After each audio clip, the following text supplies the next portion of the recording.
ഇന്ന് കർക്കിടകം 7 കമ്പരാമായണം 7-ാം ഭാഗത്തിലേക്ക് സ്വാഗതം. കഴിഞ്ഞ ഭാഗത്ത് നമ്മൾ പറഞ്ഞു നിർത്തിയത് അറിവിൻ്റെ കീർത്തിയായിട്ടുള്ള വിശ്രവസും അറിവിൻ്റെ സുഗന്ധമായിട്ടുള്ള കൈകസിയും തമ്മിലുള്ള വിവാഹമാണ്. അവരുടെ പരിണയം, അതായത് കൂടിച്ചേരൽ കഴിഞ്ഞു.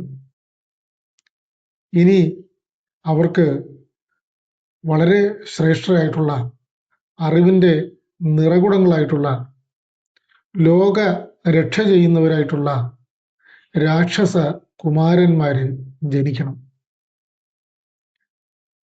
രക്ഷിക്കുക എന്ന് വെച്ചാൽ സ്വയരക്ഷയും അന്യരക്ഷയും അതിനകത്ത് ഉൾപ്പെട്ടു വരുന്നുണ്ട്. ഒരു തരത്തിൽ അല്ലെങ്കിൽ മറ്റൊരു തരത്തിൽ നമ്മളെല്ലാം രാക്ഷസന്മാരാണ്. നമ്മുടെ സ്വന്തം രക്ഷയും അതോടൊപ്പം തന്നെ അന്യരുടെ രക്ഷയും നമ്മൾ കൈക്കൊള്ളുന്നുണ്ട്. അറിവിൻ്റെ ഒരു പ്രത്യേകതയും അതാണ്. അറിവ് സ്വയരക്ഷയ്ക്കും അന്യരുടെ രക്ഷയും അത് ഉപയോഗപ്പെടുന്നു. നമ്മൾ ഒരു വൃക്ഷത്തെ എടുത്തു കഴിഞ്ഞാൽ ആ വൃക്ഷം വളരെ പോഷകപ്രദമായിട്ടുള്ള ഫലം നമുക്ക് തരുന്നു. അപ്പോൾ ആ ഫലം, മാംസളമായിട്ടുള്ള ആ ഫലം നമുക്ക് തരുമ്പോൾ അതിനുള്ളിൽ അതിവിദഗ്ധമായിട്ട് അതിൻ്റെ പരമ്പരയെ വളർത്താൻ പാകത്തിലുള്ള വിത്തും കൂടി അതിനകത്ത് വച്ചിട്ടുണ്ട്, അതീവ സുരക്ഷിതമായിട്ട്. അപ്പോൾ ഒരു ചെടിയെ അല്ലെങ്കിൽ ഒരു മരത്തിനെ എടുത്താൽ പോലും അത് സ്വയരക്ഷയും ചെയ്യുന്നുണ്ട്, അന്യരുടെ രക്ഷയും ചെയ്യുന്നുണ്ട്. അപ്പോ അങ്ങനെയുള്ള രാക്ഷസന്മാർ ആണ് നമ്മളെല്ലാം.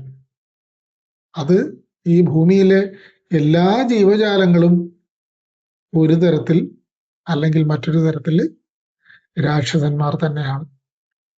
അപ്പോ ഇത് അതിവിശിഷ്ടരായിട്ടുള്ള രാക്ഷസന്മാരാ ജനിക്കാൻ പോകുന്നത്. അറിവിൻ്റെ നിറകുടങ്ങളായിട്ടുള്ള രാക്ഷസന്മാര്. അവര് ജനിക്കണമെന്ന് ഉണ്ടെങ്കിൽ അതിന് പറ്റിയ ഒരു പ്രദേശം വേണം, ഒരു ഭൂമി വേണം, ഒരു മണ്ണ് വേണം. അപ്പോ അങ്ങനെയുള്ള ഒരു ഭൂപ്രദേശത്താണ് ഈ രാവണാദികൾ ജനിച്ചു വീണത്. രാക്ഷസ കുമാരന്മാർക്ക് ജനിക്കാനായിട്ട് അതിവിശിഷ്ടമായിട്ടുള്ള ഒരു ഭൂമി, ഒരു മണ്ണ് വേണം എന്ന് നമ്മൾ പറഞ്ഞു. അപ്പോൾ വിശ്രവസും കൈകസിയും അതിനായി തിരഞ്ഞെടുത്തത് ഒരു വനപ്രദേശമാണ്. വനം എന്ന ആ ഒരു പ്രദേശത്തിൻ്റെ പ്രത്യേകത തന്നെ മറച്ചു വയ്ക്കുന്നത് എന്നാണ്. വനത്തിനുള്ളിൽ അനേകം കാര്യങ്ങൾ മറഞ്ഞിരിക്കുന്നു. ഇന്നും വനമെന്ന് പറയുന്നത് മനുഷ്യന് അതിനിഗൂഢമായിട്ടുള്ള ഒരു സ്ഥലമാണ്. മനുഷ്യൻ അന്വേഷിച്ചുകൊണ്ടേയിരിക്കുകയാണ് വനത്തെ. ഓരോ തവണയും നമ്മൾ പുതിയ പുതിയ കാര്യങ്ങളെ വനത്തിൽ നിന്നും കണ്ടെത്തുന്നു. അങ്ങനെയുള്ള വനം, ആ വനപ്രദേശത്താണ് നമ്മുടെ രാവണാദി കുമാരന്മാര് ജനിച്ചു വീഴാൻ ഇരിക്കുന്നത്. അറിവിൻ്റെ കാര്യം നമ്മൾ പരിശോധിച്ചാലും അങ്ങനെ തന്നെയാണ്. അറിവ് എന്നത് നിഗൂഢമായിട്ടുള്ള ഒന്നാണ്. അറിവിനെ അന്വേഷിക്കാൻ തുടങ്ങിയാൽ അതൊരു വനമാണ്. അന്വേഷിച്ചാലും തീരാത്ത, പുതിയത് കണ്ടുമുട്ടുമ്പോൾ നമ്മളെ അതിശയിപ്പിക്കുന്ന ഒരു പ്രദേശമാണ് അറിവിൻ്റെ വനം. അറിവിനെ അന്വേഷിക്കാത്തവരെ സംബന്ധിച്ചിടത്തോളം അത് കുറെ വൃക്ഷങ്ങളും മരങ്ങളും കുറെ ജന്തുജാലങ്ങളും ഉള്ള ഒരു സ്ഥലം എന്ന് മാത്രമേ അവരുടെ മനസ്സിൽ തെളിഞ്ഞു വരുന്നുള്ളൂ. പക്ഷേ അറിവിനെ അന്വേഷിക്കുന്നവർക്കാകട്ടെ അത് അതിശയിപ്പിക്കുന്ന ഒരു ഭൂവിഭാഗമാണ്. അപ്പോ വിശ്രവസും കൈകസിയും തിരഞ്ഞെടുത്തത് തന്നെ ഒരു വനപ്രദേശമാണ്. വെറും വനമല്ല, വിശേഷപ്പെട്ട ചില മരങ്ങളുള്ള വനമാണ്. പ്രത്യേകിച്ച് ശ്ലേഷ്മാതക വനം. നമ്മുടെ നാട്ടുഭാഷയും നാടിൻ്റെ സംസ്കാരങ്ങളും അറിവും ഒക്കെ സംസ്കൃതീകരിച്ചപ്പോൾ നമുക്ക് കേട്ടാൽ പോലും അറിയാൻ പറ്റാത്ത തരത്തിൽ അതൊക്കെ മാറിപ്പോയി. ശ്ലേഷ്മാതകം എന്ന് പറഞ്ഞാൽ നമ്മുടെ നാട്ടിലൊക്കെ സുലഭമായിട്ടുള്ള ഒരു വൃക്ഷം തന്നെയാണ് ശ്ലേഷ്മാതകം. ബഹുവാഹക എന്നും ഒരു പേര് ഇതിനുണ്ട്. അതിന് കാരണം ഈ മരം ഒരു വലിയ ഔഷധമാണ്. ഈ മരത്തിനൊരു പ്രത്യേകത തന്നെ ഉണ്ട്.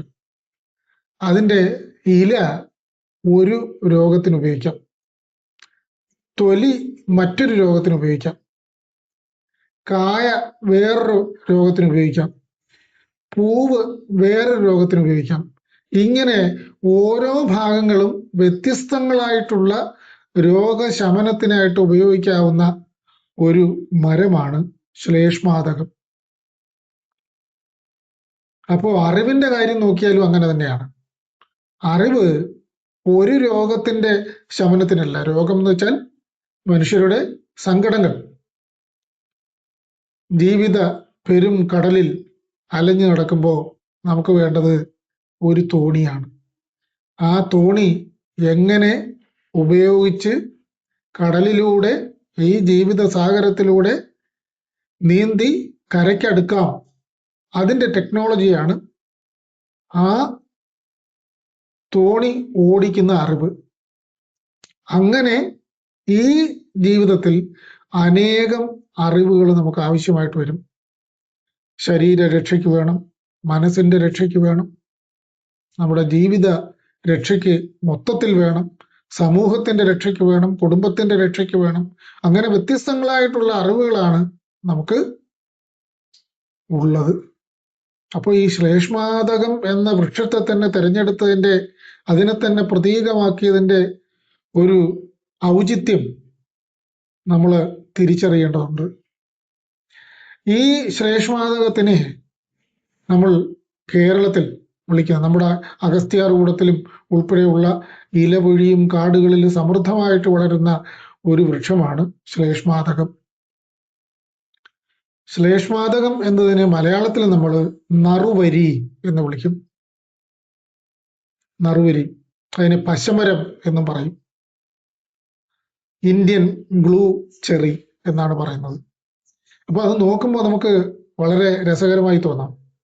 ഈ അറിവ് എന്നത് തേടി തേടി പോകും തോറും പുതിയ പുതിയ അറിവായിട്ട് നമ്മളെ മുന്നിലേക്ക് അവതരിക്കും. ഈ കിട്ടുന്ന അറിവുകളാകട്ടെ ഒരു പശ പോലെ ഒട്ടിപ്പിടിക്കും നമ്മുടെ ചിന്തകളിൽ. ആ ചിന്തകളിൽ പിന്നെ അത് ഒട്ടിപ്പിടിച്ചു കഴിഞ്ഞാൽ പിന്നെ അത് മാഞ്ഞ് അല്ലെങ്കിൽ ഇളകി പോകാൻ വളരെ പ്രയാസമാണ്.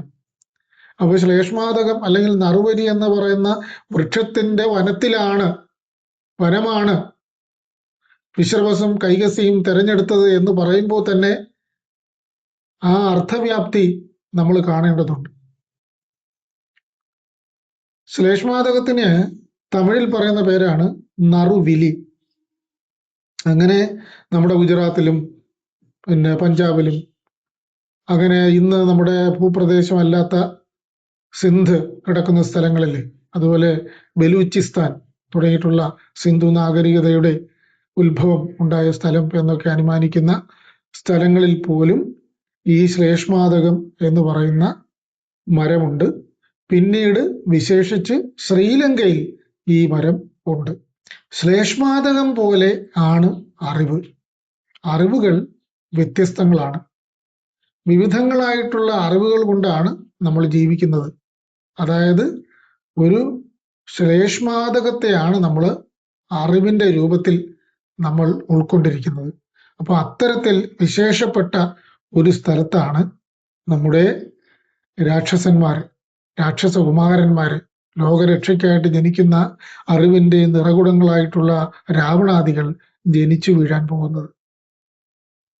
അപ്പോൾ രാവണാദികളുടെ ജനനത്തെക്കുറിച്ചൊക്കെ നമുക്ക് അടുത്ത ഭാഗത്തിൽ പറയാം. വളരെ സന്തോഷം.